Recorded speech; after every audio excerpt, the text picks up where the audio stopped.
Devil May Cry has introduced quite a bit of villains and characters across the series, although it keeps improving upon the lore that's established. I thought it'd be a good idea to revisit a big baddie that's actually downplayed quite a lot, in which who does deserve some respect. Nipping this all in the bud, by the end, you should have a better understanding of how strong this character is, and that character is none other than the Savior himself. But before we get into this video, follow me on Twitter, subscribe to the channel, like, comment on this video while the video is going, things that you would like to share, things you would probably like to add, things I might have missed, anything that you may have that you think can add to value of that video in the comment section. Let's get some interaction going. Let's get this video in algorithm and let's get right into it. Yes, the demonic imbued false idol god that's supposed to be the Order of the Sword's second coming of Christ.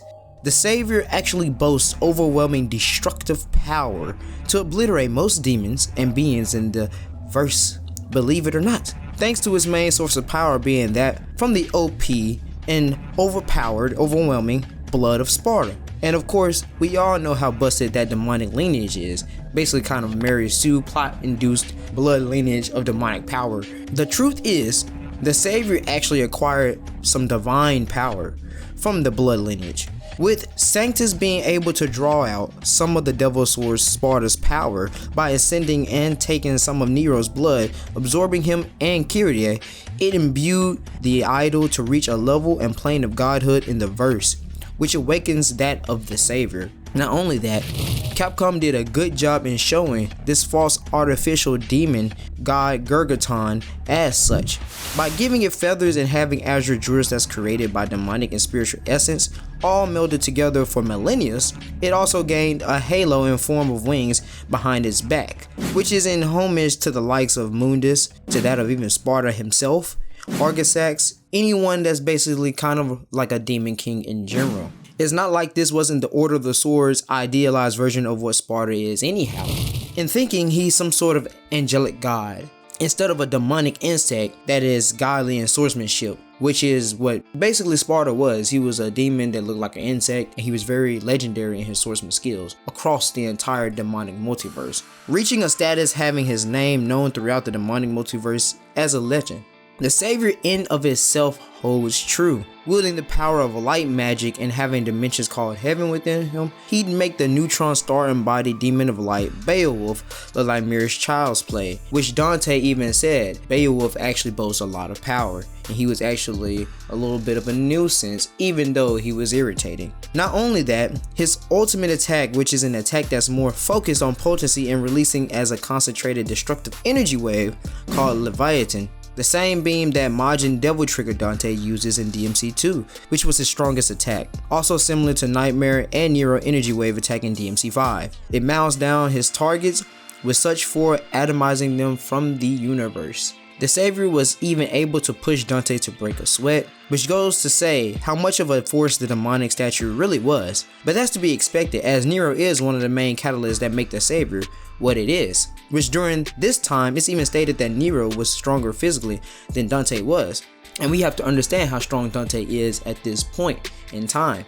Dante in his earlier days, around his 17-18, was already star level, alright? He was already stronger, able to produce supernovas and able to defeat that of Beowulf. So that goes to show you how strong he was. And he was able to defeat Arkham, who took the power on from Force Edge. He also had defeated Mundus, alright? And he had unlocked this power of his father, which amped him tremendously.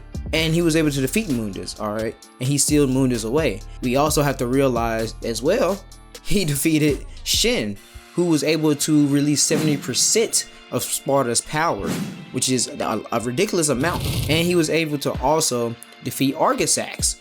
And he also defeated the host of Abigail, which took on Abigail's power, another Demon King power. So by this point, Dante is already in the low multiversal ranges. So we have to understand that the Savior was able to make Dante break a sweat. That says a lot. He also had already went against Balrog at this point too, at this point in time, which Balrog had took on, or I could be confusing it. Balrog could be after. I'm gonna leave this in the video. I might be wrong on that. So correct me if I'm wrong. I don't remember if Balrog was after or Balrog was before. I'm thinking he was before because I remember them calling and they were saying he was a problem, but I don't remember if it was before DMC4 or after DMC4. It's been a minute since I read the light novel. But anyway, correct me if I'm wrong. Regardless, the Savior would beat Balrog ass anyway. So that just goes to show how strong the Savior really is, even though he could have got easily defeated by Dante anyway. But now knowing this, that is far and more immensely powerful than what Dante was. And at these points of time, you know, that says a lot about Nero. You know, that's over a decade. Yes, the demonic plot heritage which birthed a Marisu quarter demon character being a supply battery for pseudo angelic idol demon that's posing as a god, pretty impressive, and it goes to show how strong the Devil May Cry universe in general is. Alright, so the Savior has always been downplayed. I know people have said he's like mountain level, he's only city level, he's not even that, he's probably on like town level and stuff, but no, the Savior is a force to be reckoned with within the Devil May Cry verse. In fact, he, like I said, he could defeat most of top demons. Most demons won't even be able to stand up to his power or anything.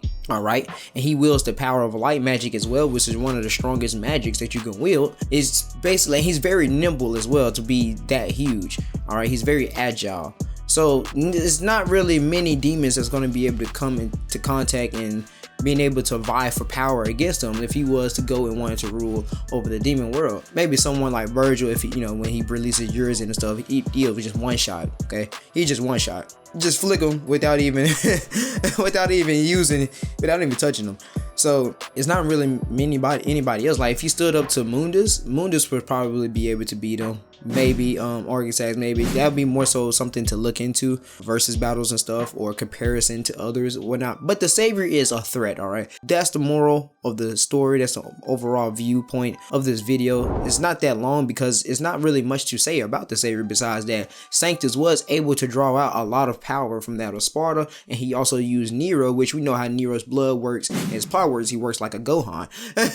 You know, for some reason these quarter demons, these hybrids characters and stuff like that, or whatever, these new characters and within the series are able to produce way more power. All right, man, we know that human blood significantly boosts demonic power. So he has 75% human blood, 25% demon blood. It makes sense why he's able to just jump gaps and stuff like that. And he has this overwhelming amount of potential, all right, within him, and he's able to release it when he trains and things like that, and he goes against people and he unlocks his true form and stuff. And they already said, you know, Burial, he was like, he's more like Sparta and the rest of them. So that goes to show how Nero really is, how strong he is, his overall character, why the Savior is actually a force to be reckoned with at his peak and stuff. Of course, he's nothing to Dante. Dante is just broken.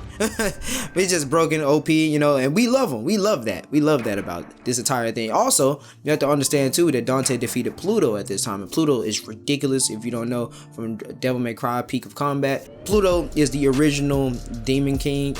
He was also mentioned in the manga, DMC3 manga. A lot of people probably don't remember and stuff like that. Mundus was the one who defeated Pluto with the power of eating the Clyfar fruit, but he has infinite speeds, immeasurable speeds.